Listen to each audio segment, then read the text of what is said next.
Martial আর্টে national চ্যাম্পিয়নশিপে পদক জয়। গর্বিত ইনস্টিটিউট।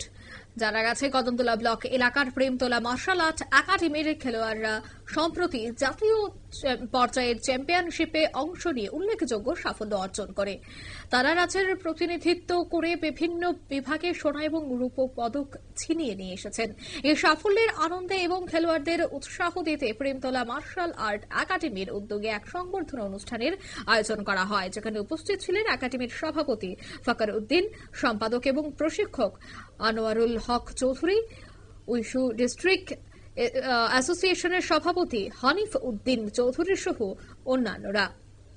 তবে তারা বক্তব্য রাখতে গিয়ে জানান যে একাডেমিতে অধিকাংশ খেলোয়াড়রাই রাজ্য এবং জাতীয় স্তরে অংশগ্রহণ করে পদক অর্জন করছে।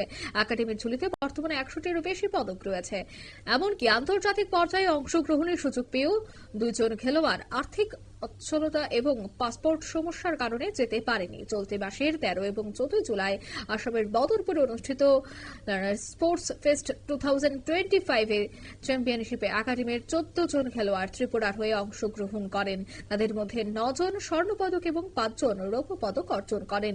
এই অসাধারণ সাফল্যের ফলে Premtala martial art academy runner up দলের ট্রফিও জিতে নেয়। নিয়ে নিচে ছোট একটি বিজ্ঞাপন বিরতি, সঙ্গে থাকুন।